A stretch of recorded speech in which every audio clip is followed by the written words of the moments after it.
जो राह चल रहे हैं वो बुराई की राह है, जो राह चल रहे हैं वो गलत तरीके की राह है, जो राह चल रहे हैं परमेश्वर के वचन के विरुद्ध की राह है। आपसे कहना चाहते अगर एक व्यक्ति ऐसा चल रहा है और उसके दिल में कष्ट आ रहा है, उसे बुरा मानने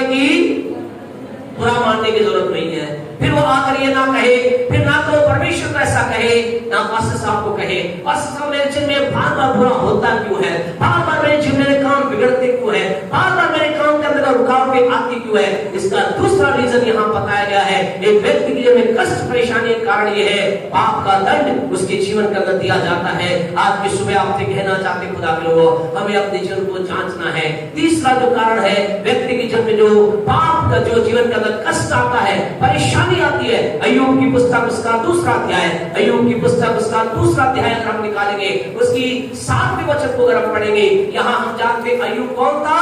एक बहुत ही परमेश्वर के साथ चलने वाला, सीधा खरा, परमेश्वर का भय मानने वाला और बुराई से परे रहने वाला व्यक्ति है। उसके जीवन एक अच्छा जीवन जी रहा है, एक शानदार जीवन जी रहा है। परमेश्वर भी उसकी गवाही देता है। क्या कहता है परमेश्वर? परमेश्वर भी उसे अय्यूब के बारे में शैतान के सामने कह सकते हैं, सीना चौड़ा करके परमेश्वर कहता है, क्या तूने मेरे दास अय्यूब को देखा? उसने कहा हाँ देखा। क्या उसके दिल में? उसने कहा क्या तू जानता है वो क्या है? वो खड़ा है। वो कैसा है? सीधा है। वो कैसा है? मेरा भय मानने वाला है। वो कैसा है? वो बुराई से परे रहने वाला व्यक्ति है, एक शानदार जीवन जीने वाला व्यक्ति है। लेकिन उसके जीवन के अंदर भी कष्ट आया, उसके जीवन में भी पीड़ा आई, उसके जीवन में भी समस्या आई। और व्हाट वाज द रीजन? पढ़े साथ में आए वो 2 का साथ पढ़े। हाँ, तब शैतान यहोवा के सामने से निकला, तब यो शैतान यहोवा के सामने से निकला और अय्यूब को पांव तले से लेकर सिर की चोटी तक बड़े बड़े फोड़ों से पीड़ित किया। अब यहाँ हम देखते हैं किसने पीड़ित किया? किसने पीड़ित किया?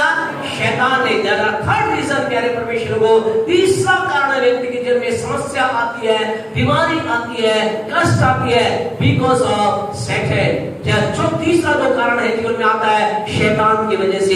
कई बार लोगों के जीवन में शैतान क्या करता है? लोगों को बीमार कर देता है। शैतान उनके जीवन में उनके काम को बिगाड़ता है। शैतान उनके जीवन के अंदर एक रुकावट बन जाता है। शैतान लोगों को कई बार आगे नहीं बढ़ने देता। शैतान कई बार लोगों के जीवन में बीमारी को लेकर आता है। आज की सुबह आपसे कहना चाहते कहीं ऐसा तो नहीं आप एक धार्मिकता की राह पे चल रहे हैं, आप परमेश्वर की राह पे चल रहे हैं और चलते चलते आप जीवन कर अनजाने में ही कहीं से कोई विपत्ति आपके ऊपर आ गई है, कहीं से कोई बीमारी आपके शरीर पर आ गई है। आप बहुत अच्छी रीति से चलते हैं, खाने पीने में बहुत ध्यान रखते हैं, पानी भी आप उबाल करके पीते हैं, बाहर का खाना आप नहीं खाते, फिर भी अगर आपके जीवन में कहीं बीमारी कष्ट परेशानी आ गई है तो आपसे कहना चाहते हैं चिंता ना करें। हो सकता है शैतान ने आपके जीवन के अंदर उस बीमारी को डाला होगा।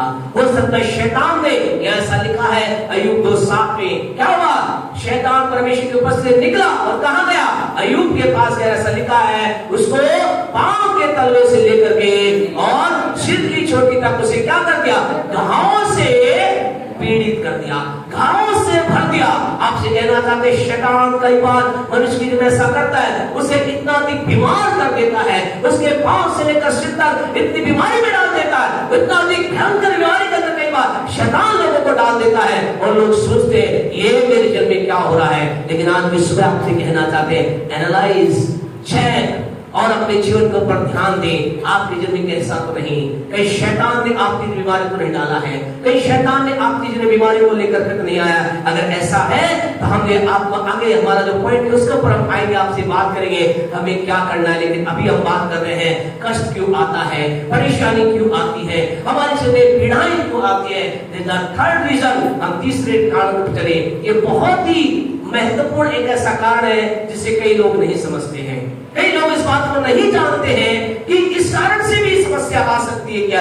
व्यवस्था विवरण उसका 8वां अध्याय हम निकाले। बाइबल की 5वीं पुस्तक ये है, मूसा के द्वारा लिखी गई ये पुस्तक है और ये ऐसी पुस्तक है जिसमें बहुत सी आशीष की बात लिखी गई है, बहुत सी श्राप की बात लिखी गई है। परमेश्वर क्या मनुष्य क्या करे उन सारी बातों को लिखा है। लेकिन इसके अंदर व्यवस्था विवरण उसका 8वां अध्याय उसकी दूसरी आयतों पर हम विचार करेंगे। आज कई लोगों के जीवन में कष्ट इस कारण से है, समस्या इस वजह से है, प्रॉब्लम इस वजह से। जानते क्या कारण है? पढ़े व्यवस्था विवरण 8 का 2 पढ़े। हाँ जी। और स्मरण रख की तेरा परमेश्वर परमेश्वर यहोवा तुझे 39 वर्षों में तुझे सारे सारे जंगल के मार्ग में से इसलिए ले आया, सारे जंगल के मार्ग में से इसलिए ले आया। ध्यान से सुने खुदा के लोगों, जंगल में कौन ले गया? कौन ले गया? परमेश्वर ले गया, शैतान ले गया? कौन ले गया? परमेश्वर। क्या लिखा है? तेरा परमेश्वर तुझे 40 साल जंगल में इसलिए ले गया। याद रखे, कई बार परमेश्वर मनुष्य को कहां ले जाता है? जंगल में लेके जाता है, कई ऐसी वीरानी जगहों पर लेकर जा। हाँ, आगे बढ़े। इसलिए ले गया कि वह तुझे नम्र बनाए, कि वह तुझे नम्र बनाए, और तेरी परीक्षा करके ये जान ले, और तेरी परीक्षा करके ये जान ले कि तेरे मन में क्या क्या है, तेरे मन में क्या क्या है। Note down, underline. अगर आप अंडरलाइन करने वाले व्यक्ति हैं, अंडरलाइन करें। Unless write down in your heart, अपने हृदय की पटिया पे लिख ले। कई बार परमेश्वर व्यक्ति को जंगल में होने जाने देता है। कई बार परमेश्वर व्यक्ति को, आप यूं कह सकते हैं, कष्टों में से जाने देता है, परेशानियों में से जाने देता है। वाई? क्यों जाने देता है? ताकि वो हमारे हृदय को परख सके, वो हमारे हृदय को जांच सके। आज आपसे कहना चाहते, आपके जीवन में हो सकता है आज कुछ कष्ट होंगे, हो सकता है आज आपके जीवन में कुछ परेशानियां होंगी, हो सकता है आज आपके जीवन के अंदर कुछ ऐसी पीड़ाओं से आप होकर गुजर रहे होंगे। आपका सवाल होगा, ये क्या हो रहा है, क्यों मेरे जीवन में? लेकिन आपको कहना चाहते, यहाँ परमेश्वर का वचन बताता है, परमेश्वर अपने लोगों को, या एक दो लोगों को नहीं, कितने लोगों को? करीब करीब 25 लाख लोगों को क्या किया? परमेश्वर जंगल में उन्हें जाने दिया, जंगल में उन्हें लेकर गया, जंगल में उनकी अगुवाई की। वो जा कर रहे थे, परमेश्वर उनके जीवन को डाला, बताया इधर से मत जाओ, ये रास्ता कैसा है, ये छोटा रास्ता है, बड़े रास्ते जाओ। परमेश्वर उनकी आंखों को ऐसा कर दिया कि ये छोटे रास्ते से नहीं, कौन से रास्ते से गए? बड़े रास्ते से गए। वो जो जिस जगह पर वो 11 दिन में पहुंच सकते थे, कितने टाइम में पहुंचे? 40 साल उस जगह पर लगे। किसने करवाया? शैतान ने नहीं किया, किसी व्यक्ति ने नहीं किया, परमेश्वर ने उन्हें उस रीति से जाने दिया। और दैट वाई, बिकॉज परमेश्वर उनके हृदय को देखना चाहता था, उनके मन को चेकअप करना चाहता है, इनके मन में क्या है। आज की सुबह आपसे कहना चाहते हैं, हमारा परमेश्वर कई बार हमें कष्टों से होने के जाने देता है। कई बार परमेश्वर हमें कुछ ऐसी परिस्थितियों में अलाउ करता है, और क्या करता है? देखता है ये क्या कहेगा। अभी लाइन चली जाए, नहीं जाए, जाने नहीं चाहिए, लाइन चली जाए, हम क्या कहते हैं? पानी यहाँ पर हमें परमेश्वर धन्यवाद हो, फिर हमारी टीम के लिए धन्यवाद हो, और टीम जोरों से, बहुत जोरों से काम कर रही है। आपको मालूम है, जितने ज्यादा हम आत्मिकता में जोरों से बढ़ रहे हैं, उससे कहीं ज्यादा डबल स्पीड से हमारी टीम यहाँ पर इस काम में लगी हुई है, लगातार प्रयास कर रही है। अभी सूखा है आपके नीचे, सूखा है ना, ये टीम का कमाल है। मालूम है, इसको बहुत से एक्सपर्ट को बताया, बहुत से लोगों को बताया, बोला कम से कम 2 से 2.5 लाख का खर्चा है इसमें पानी बंद करने का। लेकिन हमारी टीम ने थोड़े से खर्चे में, अभी देखो कुछ वहां पटके लगाए हैं, कुछ ही लगाया है, एक बार फिर जोरदार ताली बजाएं हमारी टीम के लिए।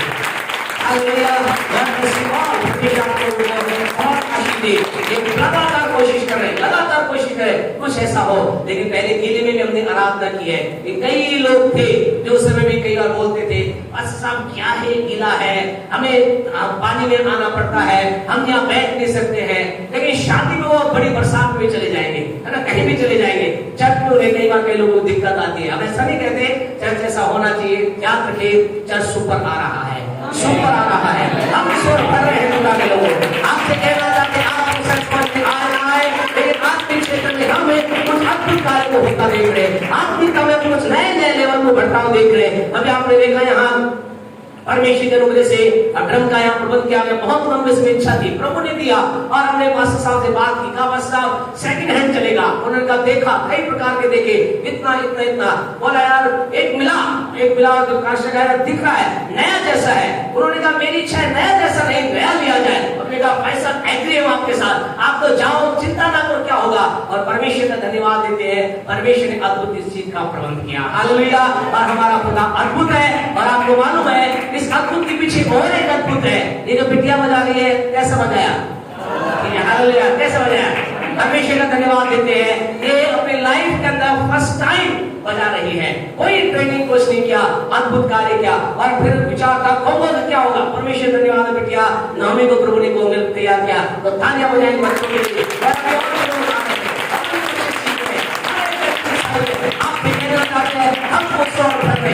हमें लगातार थक्का और आत्मा महसूस करना है और फिर हम आत्मा महसूस करें। खुदा कह रहा है बढ़ाओ, चीजों को बढ़ाओ बढ़ाओ, मैं कुछ करने वाला हूँ। हालेलुया, टीम तैयार हो रही है। लोग कहते हैं हम ड्रम सीखना चाहते हैं, हम पंजो सीखना चाहते हैं, हम गिटार सीखना चाहते हैं। प्यारे परमेश्वर, कई जगह पर बजाने वालों के लिए दिक्कत है, लेकिन हमारे पास बजाने वालों को लाइन लग रही है।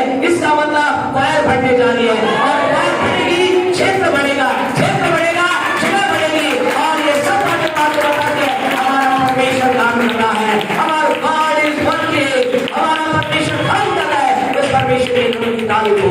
आज की सुबह आपसे कहना चाहते हैं, कई बार मेरा आपका परमेश्वर क्या करता है, हमें कुछ कष्टों से होकर जाने देता है। क्यों?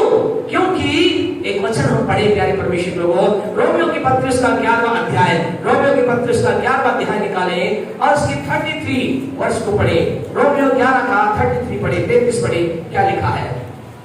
आहा परमेश्वर, आहा, इसको कैसे पढ़ेंगे?